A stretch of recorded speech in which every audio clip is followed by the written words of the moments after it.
Paul McLellan with this week's What's for Breakfast. And this week we're going to be talking about the DARPA Electronic Resurgence Initiative, which actually had a meeting up in San Francisco a couple of weeks ago. And we need to get DARPA's approval on all of these because that's kind of the DARPA thing.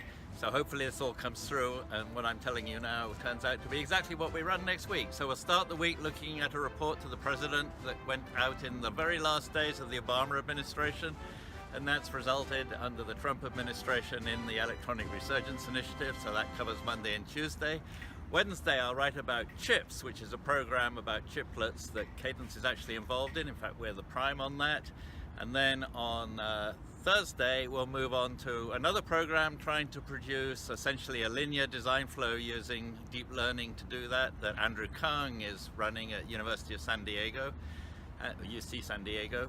And then finally on Friday, the opening day of the meeting up in San Francisco covered a number of workshops. I went to the one on hardware security, so I'll talk about that on Friday. Breakfast bites, fresh every morning.